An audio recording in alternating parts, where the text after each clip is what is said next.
Welcome, everyone, to another episode of Streamed and Screened, an entertainment podcast about movies and TV from Lee Enterprises. I'm Terry Lipschutz, a senior producer at Lee and co-host of the program with Bruce Miller, editor of the Sioux City Journal and a longtime entertainment reporter. Bruce, we're back again. I know this is going to sound a little bit like a line out of a James Bond movie, but it appears we've lived to die another day. Oh, you're good. You are good.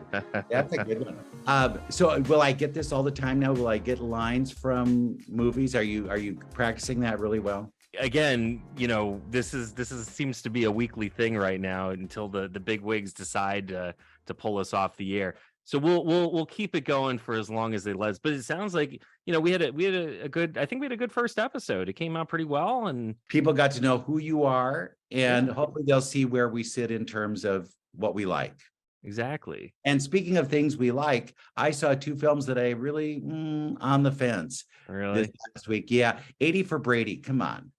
You know, again, these are those films that they're pitched to a certain audience, namely grandma. Right. And it has really no plot. It's so stupid. You get what I call the Mount Rushmore of actresses, because Jane Fonda, Sally Field, Lily Tomlin, Rita Moreno, 5 Oscars out of that bunch. Okay.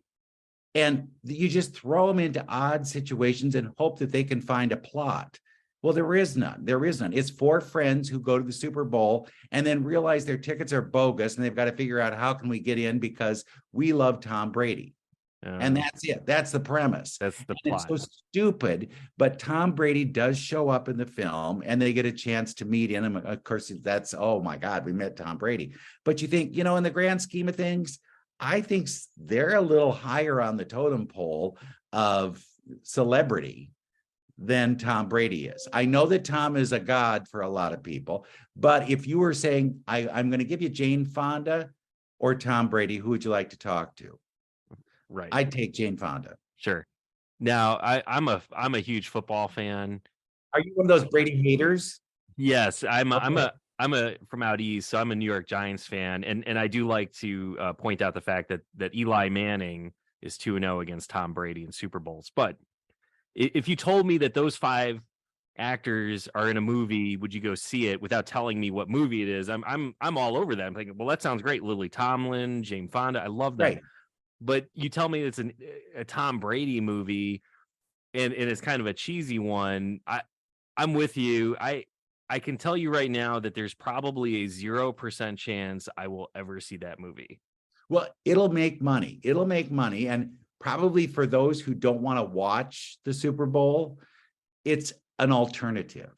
Correct. Right? Yeah. So they get a chance, and they're funny in places, but not totally funny. Sure. And, come on, Tom is a stiff.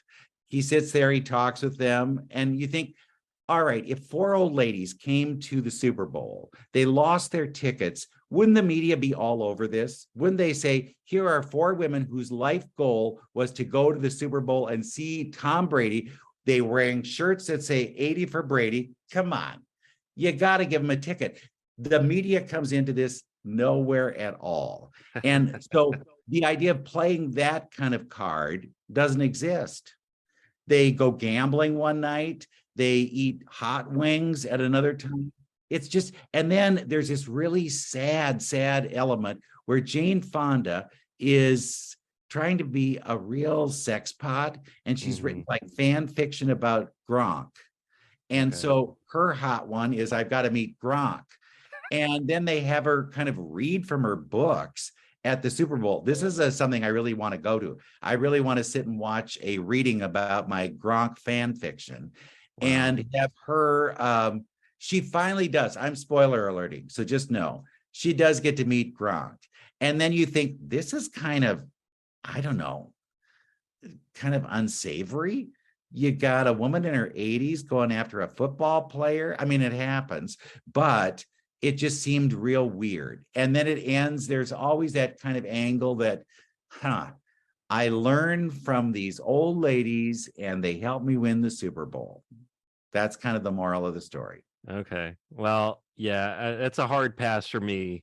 Right. So I think we're good. But that I saw, and then Knock at the Cabin. And this Okay. is an M. Night Shyamalan film. So, you always think, oh, they're dead. They're all dead people. That's what it is. But ever since Sixth Sense, they all haven't had that little twist. Right. In this one, there's this family in a cabin that looks like it's so far away from reality. They'll never get help. And these four people show up on their porch and say they've got to choose to kill one of the three people because it's causing this massive disaster that's occurring all over the world, and it will be the end of the world as we know it if they don't kill one of themselves. Now it's interesting. Dave Bautista, you must have remembered him from Guardians of the Galaxy. Is the leader of this bunch that comes to the door. And he's very nice. He's not like threatening or anything like we're going to kill you, because they seem like some doomsday cult that's coming in, but they show stuff on the television where, plague, pestilence, everything is happening. There's a virus that's going around. There's a tsunami. Planes are crashing. So there is the thought that maybe something is going on beyond our cabin. And we're so far from everything, they don't have really a way to call people. Their cell service is for crap.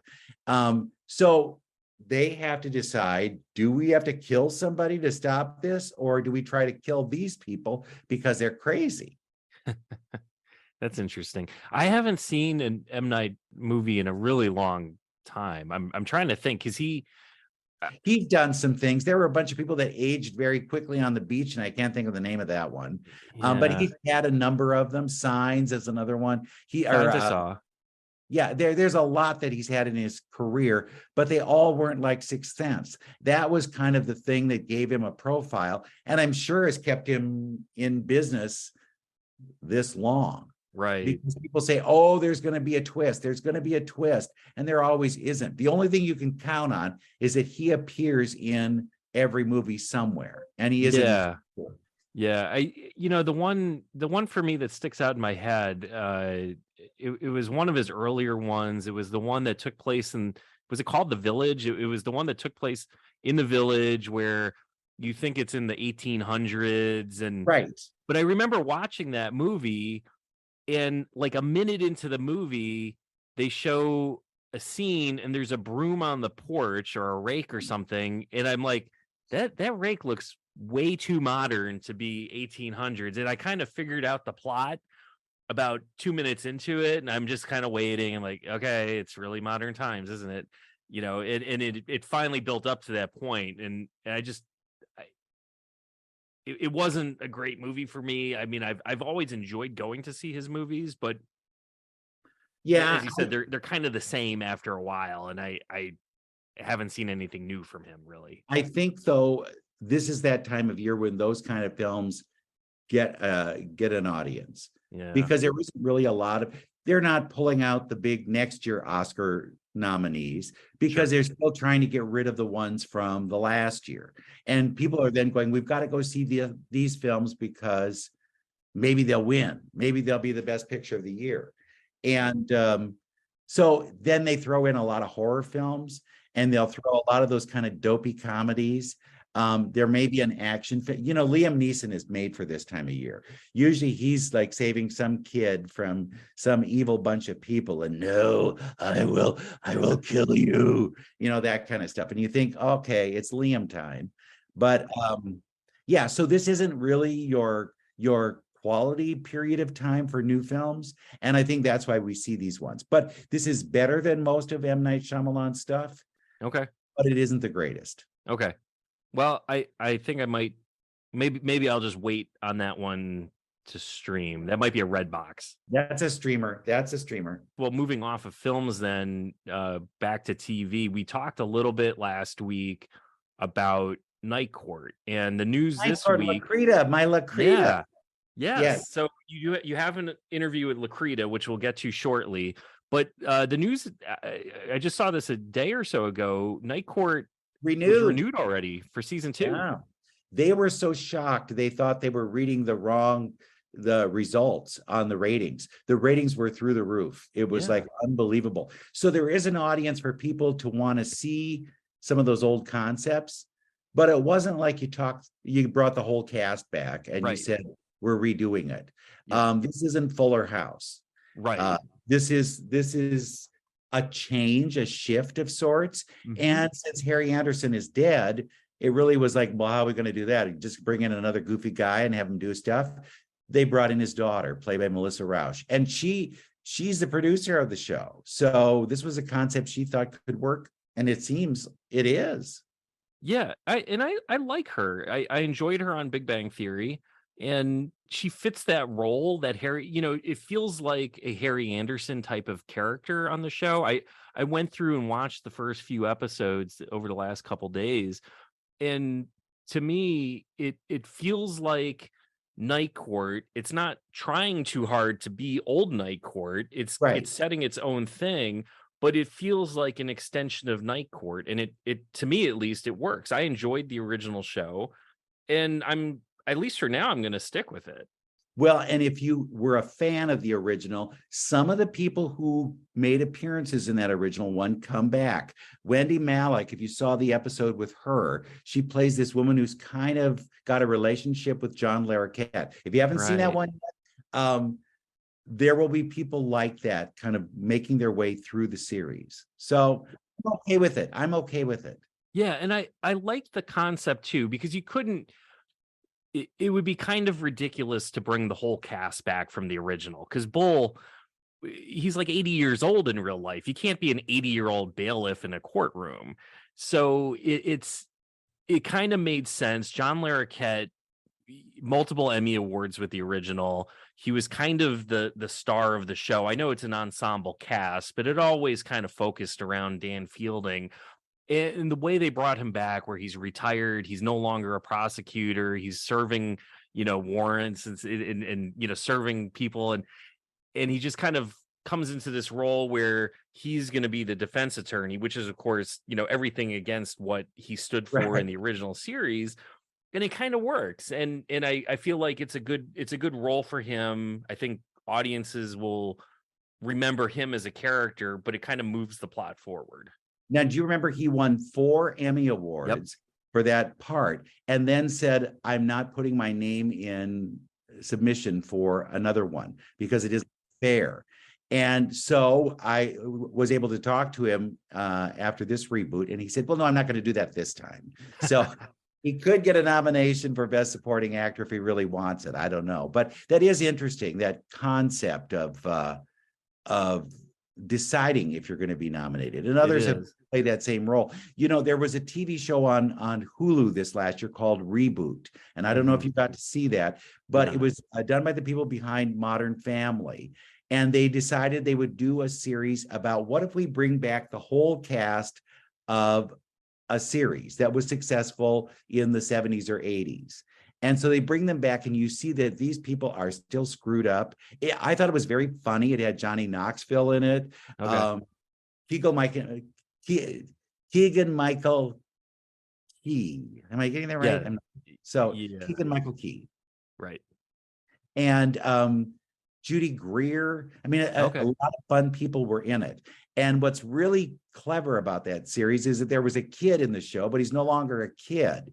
And now as an adult, you see kind of the goofy things he does, but it showed a really good behind the scenes look at how difficult it is to try and reboot things because they don't naturally work. No. Before we get to the interview, I figured we might take a few moments just to chat through some of the recent reboots. This week, Magnum PI is moving. And Magnum was a reboot, and they were really freaked that they would have a guy without a mustache. And there was a big talk about, are we going to put Jay Hernandez with a mustache, or is he going to be a new character? And they figured, well, if we're going to do a reboot with a Magnum-like guy who looked like Tom Selleck, then why wouldn't we just get Tom Selleck? It doesn't make sense. So they went in another direction. And now when they moved from CBS to NBC, they're doing big changes. There's going to be more adult content than there was before. It'll be more of a romance than it was before. Hmm. They're all fine with it. They think that's a good way to go, but they were shocked that they were dropped because they were doing well in the ratings. So there's one for you. That's a shift that's happening in the marketplace. All right, which ones do you remember that you thought were good or bad?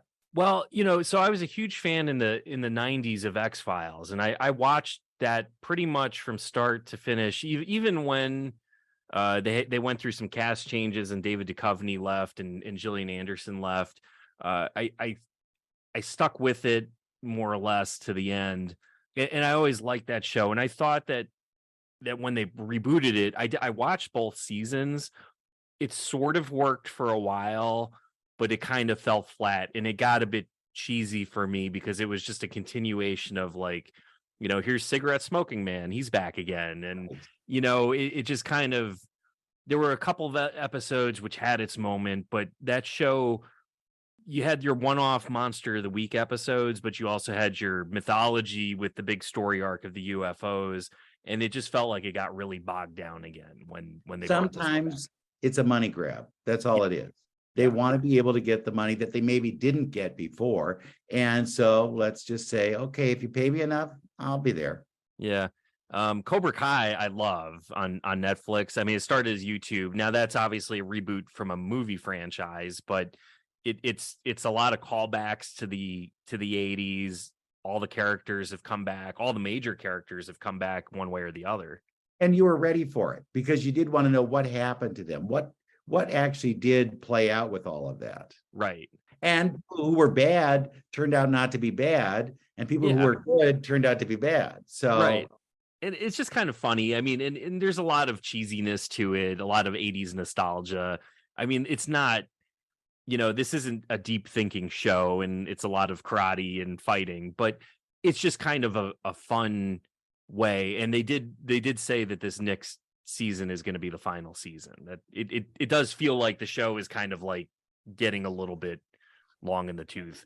I think with these shorter season calls, where it's like 10 episodes, 6 episodes, whatever, are more conducive to doing these kinds of shows. Right. Because you don't have to think, we have to fill 22 episodes. What are we going to put in it? Now, the one I truly hated, Murphy Brown. I loved Murphy Brown, the original, but the reboot, I don't even know if I made it through the whole reboot before it got canceled. And Charles Kimbrough died this week. So yeah, does that say anything? Actually, it was written by the woman who created it, but I think because she hadn't been keeping pace with what the business was like and how, what used to be a 22 minute episode is down to 16-minute episode, and you've got to make those beats very quickly. And then when people look old, I don't know that that's a good thing. I really don't. And you don't need to be coming back as the character, or if you are the character, maybe make a guest appearance, but don't hang around. Yeah. I don't know, but I'm with you. Yeah. And I think, I read the New York Times article about Night Court, and it actually referenced the Murphy Brown. And the point that they made about the Night Court reboot and even the original is that it could kind of take place anywhere, right? It's Night Court.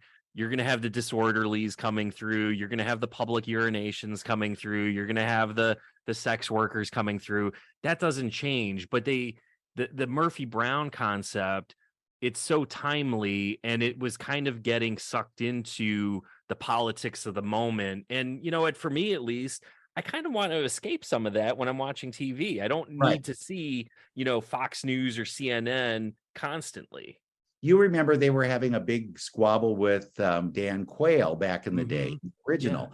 Yeah. And that, can you do that now? I don't know that you can, because the world has changed so much that the idea that a sitcom is going to take on a real person, I don't know. And I question, it's like Barbara Walters. When you get to the point where you say, should she be on TV? And I think that would be the case with Murphy Brown. Wouldn't she have been retired if you were realistic about all this, that she wouldn't be trying to reboot some kind of bad network or do whatever, and that you would get the same people back? I could see, like I say, bringing her back Right. but surrounding her with new people. But to bring the back, no, it just never worked. It's all you want to do is see how they look. That's all you want to do. Yeah, exactly. One more I'll throw at you, and this is kind of, I'll call it my favorite reboot, but it wasn't a reboot, but it was Seinfeld. So if you remember season 7, they said they would never do it, right? Right. Season 7 of Curb Your Enthusiasm, the entire story arc is the, like reunion special of Seinfeld, and Jerry comes back and Elaine comes back and Kramer comes back. They're all back, and pretty much every main character from the original show who is alive made a cameo of some sort, and they brought it all the way to the table read, and they had the door and they brought the set back and they modernized it a bit because of course Jerry's not going to have the same couch and the same paint job in his apartment 20 years later. But it was the most Seinfeld way possible to do a Seinfeld reunion without doing an actual Seinfeld reunion, and it worked. It did. Larry David was a part of that, so it makes sense to do that, and now look at how big he is. The idea that he was behind the scenes all those years, and now he's whatever he wants to do a Curb, he can do a Curb. Yeah. And Curb to me is in a sense, it is a reboot of Seinfeld because Larry David, he was a co-creator with Jerry Seinfeld. The show was loosely based on his own life and Jerry's life. The George character is Larry David. Right. And the Curb Your Enthusiasm is just an exaggeration on reality. So it's kind of this fun way of still doing callbacks to Seinfeld without doing Seinfeld. And with Curb, they get to do a lot of ad-libbing. That's what's kind of fun about that. Whereas I think Jerry was very scripted. Correct. It was very down to the, comma, and you knew that they were doing whatever. But those are classics that shouldn't be touched. And if you want to see them, they're there. You can watch them. It's like I Love Lucy. I Love Lucy still holds up. If you still watch those old black and white episodes, they're still funny and you'll still laugh. And then Lucy decided, well, I got to make some money on my own, and I don't have Desi and all these other people. And so she did very hybrids of these things until it got to the point where maybe we shouldn't have, because it mars the original thing that was so great. And that's why I think it's great not to touch Seinfeld beyond this. This is good. This was a good way to do it. And none of those people need the money. They were making huge Seinfeld money. I think it was like hundreds of thousands of dollars, Right. And millions a year. Yeah. So, I mean, do they need the money? They do not need the money. No. Although I would, Julia Louis-Dreyfus, I would like to see her come back with a Veep thing, because even though they ended her life in the end of that, this is such a time for Veep. It's like unreal. Everything that they did in Veep is happening. It's happening again. All right. So do you have any other reboots or on your mind that you've either enjoyed or hated or want to even see? Because I am always trying to look for something that's fresh and different, I really hate that wallow that ends up where you go back and look at something. And with this, like when Roseanne came back, it was okay. It was okay. But when they then tried to morph it into the Connors, I think you need Roseanne. And even though they had a big fight and all that, I can't watch that show. I have a real problem with it. And so, I don't know if I would be the right person to ask about that, because it's nostalgia. You want to feel the comfort that you felt when you were watching those shows.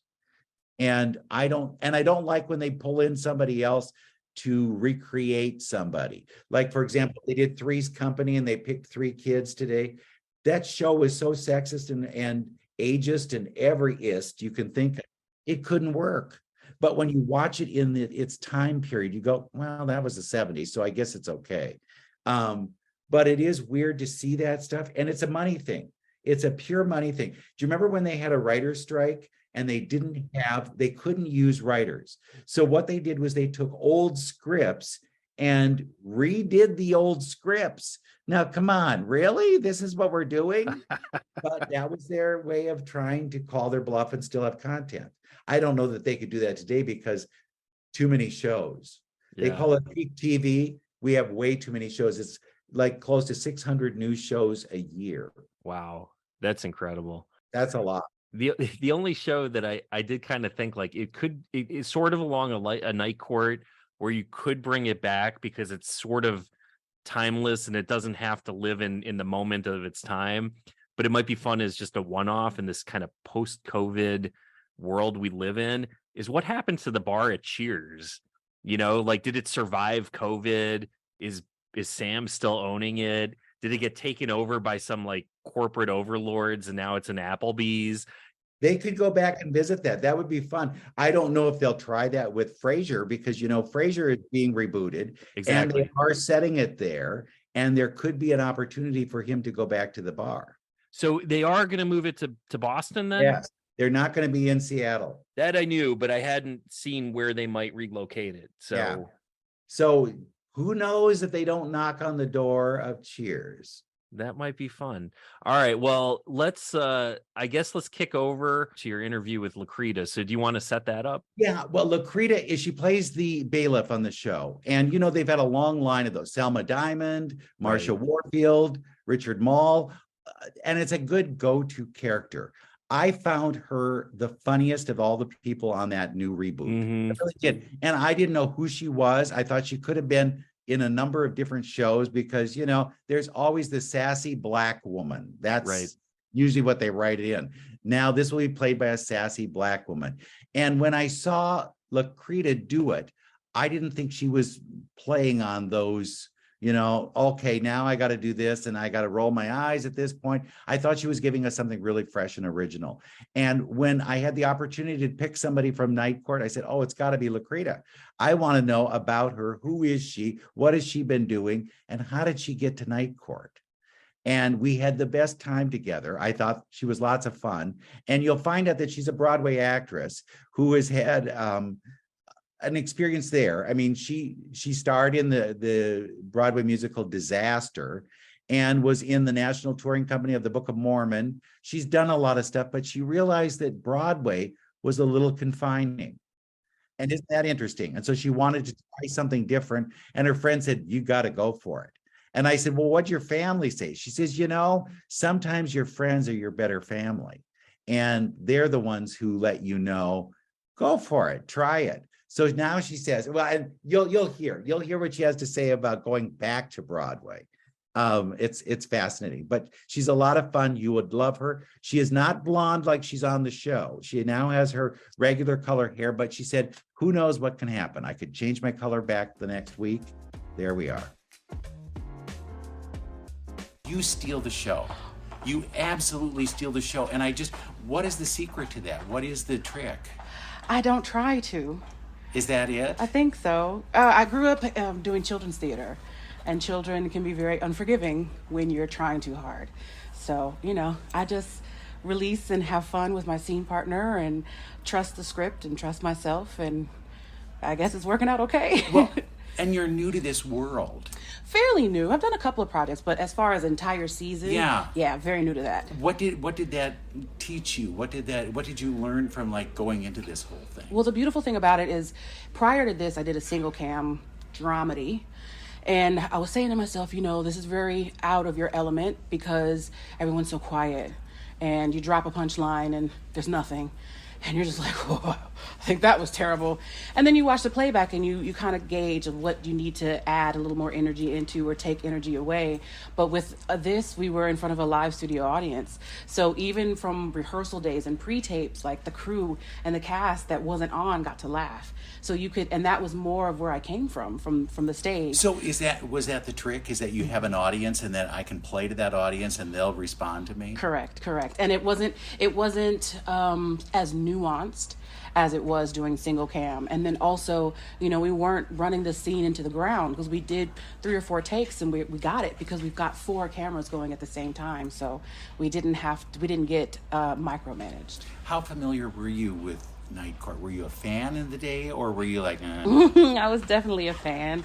I was the kind of child who watched Are You Being Served and Keeping Up Appearances, and As Time Goes By, and Patty Duke's Show, and Ozzie and Harriet. So that's where my comedy comes from. It's a more classic take on things.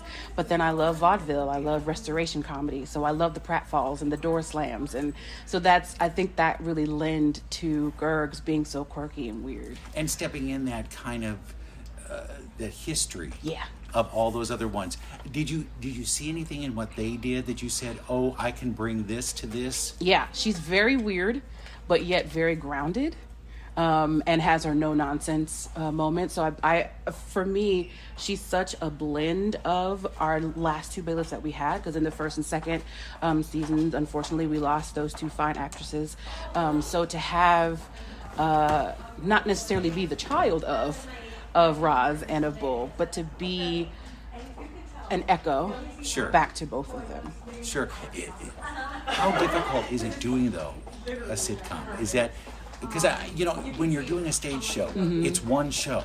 Yeah. You memorize one show, and then you just do it until it dies. Yeah. Right? Yes. But when you're doing a sitcom, the next week we're with a new one. I was afraid coming in because memorization is not my strong suit.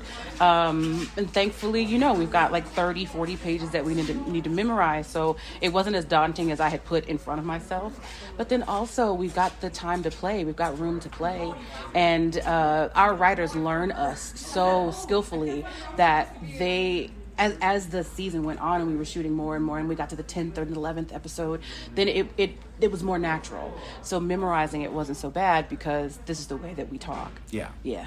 Did you bring your own kind of backstory for her? Did you create something, or did they have something written out and so you could, okay, all right, that's where that comes from? Yeah, her breakdown was pretty thorough. And then just the way that she talked and the way that she thought about things and responded to things, then I was like, I just need to just know my foundation, know my lines, and just listen and respond. Well, then, do we ever get her out of a uniform?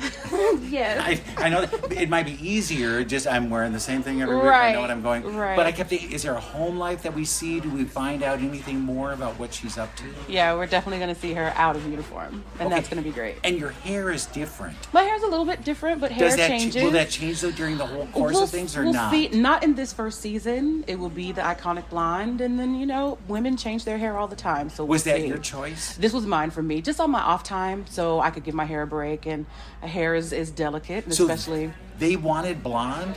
we never really had the conversation of what was wanted. It's just that's how I came in, and that's what we went with. Okay. Yeah.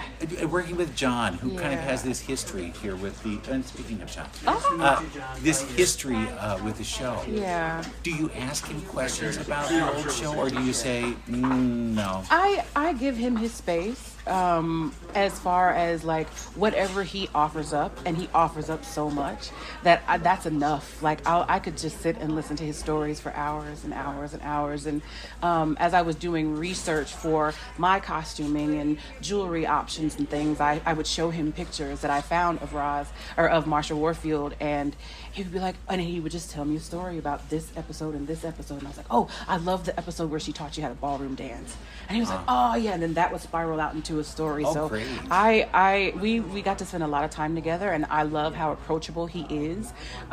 He plays chess with Cap. They talk about literature in between, so we're always talking to each other, and sometimes that's not the case in some casts. So I'm incredibly blessed to have his family. Were you thinking that I will always be a stage actress and I'll never do television, or was that I want to try everything, or how did that? I thought I was going to be a Broadway darling for the rest of my life, especially once Disaster hit and it seemed to be a success, and that was my debut. I thought that was going to parlay itself into more and more Broadway shows. But the thing about that world is that we live in archetypes, and unfortunately, my archetype is one thing, and I am capable of doing more things. And I find in film and television that I'm allowed to be other types than just the big black woman. That you're not singing. That might happen at some point, I'm sure. I mean, I found that kind of strange, and I Yeah. thought, well, they've got to get her singing at some point in this. But you know that it's there, and you know that at some point it will come out, but I don't need to. And that's the beautiful thing about it, is that I've got the chops to be able to just do some straight acting and do some amazing things that I hadn't gotten to do as far as plays are concerned in New York. I wanted to do plays, and I still want to do more stage, because that's where my heart is. I love that immediate response from our other character, who is the audience. I love that, so that'll never leave. And you started like so many actors where you go on the road. Yeah. And did you think at that point, I might be going on the road all the time? I was okay with that. Oh, well, you were. Especially, yeah. I mean, I was in the first national tour, so our schedule was gravy. Like we had at least 2 weeks in every city, so we got a time to have a bit of a routine. And at the longest, we were there for like 3 months. I think we did 3 months in Toronto. Oh, wow. 3 months in San Francisco. So we really got to kind of settle from time to time. And then we would have our 2-weekers and 2-weekers and 2-weekers there, and we had a few 1-weekers. That was You never hard. got down to one night, did you? No, gosh, no split weeks for us. That Yeah. I mean, and I tip my hat to people who do that, because you don't get to rest. Your body doesn't get to rest, and then you come into a new town and you sleep for as long as you can, and then you get up and you do it all over again. And sometimes that's your 2-show day, and it's really hard on your body. If I could do first national tours for the rest of my life, I would have, because I do love traveling. Well, you know, when do you say to yourself, I think I've made it. I think this is a career. I don't have to think about doing something else. I think it's now. Really? Yeah, I'm just so content. And I remember when I was younger, like, I prayed for success, and I just kind of left it at that. And for me, I thought that success would be enough money to pay your bills and have a little bit of spending money. So that happened, and as the years have gone by, I noticed a friend had posted on Instagram, you know, everything that you prayed for, here it is, you have it now. And I was like, well, I didn't pray to be in a movie. I didn't pray to do this, that, and the other, but here I am. Wow. And you know, I'm grateful, and I love surprises, and this is the most beautiful surprise that I've ever gotten in my life. And I'm grateful, but I'm level-headed about it, and I hope that we go on for 9 or 10 seasons. That would be great, but realistically, you know, I just want to have health insurance, be able to pay my bills, and have a little bit of money to play with. Was there anybody in the business that you looked up to that you said, this is my role model, this is one I should try to pattern myself after? Absolutely. Kevin Chamberlain. I talked to him a lot over the course of Disaster. Keisha, who was the original, oh my goodness, what is the name of that character? I just blanked. I can see the cover so clearly. Oh my goodness. I called her. She was doing the reboot for Mad About You. And I called her for some direction towards the end of Disaster. I called her because I was concerned, and I had thought that I was going to leave the business. Because And do what? I didn't know. Oh. And I think that's why I stayed, was because I was too broke to leave New York and too unequipped to do anything else. I mean, I have a master's degree, but, you know, then I have to get a job at a university, and I haven't been training or learning about the voice in 10 years by then. Like, no one's going to hire me to teach at their college. So, you know, you need to decide. And it wasn't because I wasn't booking anything. I was working. It's just that the environment was a bit more toxic than I wanted. Okay. And it's so refreshing to be with Melissa and to be with John, because they are the kind of leaders. They've been on so many sets, and so many sets that were toxic, that they were like, we're not going to have that here. Sure. And we want you to feel heard and seen and happy and comfortable, because that's how we're going to create beautiful art. What surprised you then about getting into this part of the business? How cool everybody was. Oh, really? How chill everybody was. You know, yes, we have a schedule and we got to get this done and we need to do these things, but like, there wasn't the cattiness sometimes in your dressing room, because everyone has their own space. So you can do this amazing art together, and then you can take your time for yourself so that you can stay grounded and sane, and then we come back together and we play. And sometimes that doesn't even happen. Sometimes we just find ourselves just chatting and having lunch together. That's a sign of a great environment to work and create So in. it probably helps you in that you've probably heard those stories about those who, I'm getting more laughs than the star of the show, and they're going to be cutting my lines. You know, and I mean, I can give you names of ones who have fallen into that. And you think, God, I don't want that to happen. I don't want to look like I'm overstepping or that I'm not a team player. Yeah, I think you have to surround yourself with people who are pouring into you as much as you pour into them to keep you grounded and level-headed. We've definitely, with Cap and I, we've grown pretty close over the course of this process. And he'll call me, I'm like, Lacretta, da-da-da-da-da. And I'm like, yeah, boo, you got this. You got this. You know exactly what you're doing. You booked it. So you won as far as that is concerned. And no one's going to take anything away from you. Like, we have great direction. We've got great leadership. And you know that you can always go to them if you're unsure. And I appreciate you for coming to me because you don't have to do that. So we really have a great trust for each other. And we trust our show as well. When you started getting those huge laughs, did people say things? Did they say, oh my God, next week we're getting more lines for her? No one said it to my face, and I appreciate that because that's not my intention. My intention is not to steal anything, quote unquote, steal anything from anybody. It's just that it is what it is. I mean, my name is Lacretta. My name means light. And so there is a glow, there is a draw about me that's just inherent. What, has it always been just go by one name? No. When I first started, I wanted to be just Lacretta. I just wanted to be Lacretta. I'm Cher. But I didn't. Oh, no, God. Not right now. Not right now. But I'm definitely working hard to be somewhere in that orbit. But I didn't ask questions. And I assumed that because LaShawn's was LaShawn's, that I could not be Lacretta because they were similar. They're not. They weren't. But instead of asking questions to see if I could just go by Lacretta, I didn't. And so I went by Lacretta Nicole for the longest. But then when I made my Broadway debut in Disaster, I forgot to do it before we did the show. And then after, when I booked my first TV thing, I was like, I'm just going to drop it. I'm just gonna drop it because I don't like seeing Nicole in my costumes. Because then I'm like, who's Nicole and whose clothes are these? So I like seeing Lacretta in my stuff. Sure. Oh, that's so great. Yeah, and no one calls me Miss Nicole because that's weird. So what does your family think about all this? You know, my family dynamic is a lot of found family. Okay. And they are over the moon because they know how hard I've worked. And that's not to say that my blood family doesn't feel the same way, but we have our lives and we're living them. And I have talked to a couple of my cousins and they're very excited. Unfortunately, my mother passed away in 2011, but I feel her. I've never stopped feeling her. So I know how she's just tickled up there. I can imagine. I can imagine.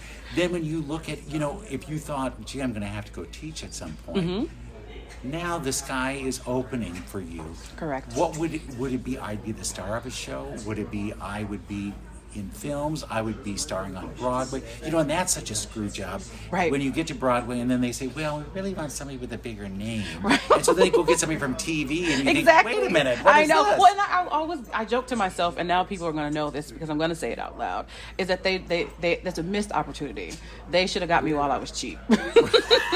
I'm not going to be cheap anymore. You're going to pay me. And I'm only going to do 6 shows a week, too. I'm not doing 8 anymore. I would like somebody else to do the matinees for me, please. We're please. not doing that, right? And I don't want to get up early in the morning for anything. No, not at all. Oh, I need my rest. I'm so proud of you. That is so great. Because honest to God, you did pop for me on this show. As soon as I watched it. And what's nice is that you're working with people who have been supporting actors. And they know what that place is like. And then to see you just kind of shine was the coolest thing ever. Thank you. So I'm counting on you not to be so snobby. Oh, in the never. future, when you are like so huge, you won't talk to me. You go, no. I don't come from that stock. You promise me? I promise. Okay, well, congratulations. Thank you so much. Thank you so much. This is lovely. All right, Bruce, thanks a lot for that interview. It was a fun discussion, fun conversation with Lacretta. Feel free to let us know what you thought of. Have you watched Night Court? What do you think of reboots in general? Let us know. Give us an email at podcasts@lee.net. A link will also be in the show notes. Let us know what you think. And this is the week for us to watch what happens at the Super Bowl. That's right. Will you be tuning in? Who do you want to win? I don't care. I don't. Perfect. I want Rihanna to win because I always wait for the halftime show. That's my favorite. Commercials and halftime show. That's what I'm tuning in for. That's it. And eating. That's always, right. It's my reason for eating. And I don't need to have to justify it to anybody. Have a great week. See something good and stream something good.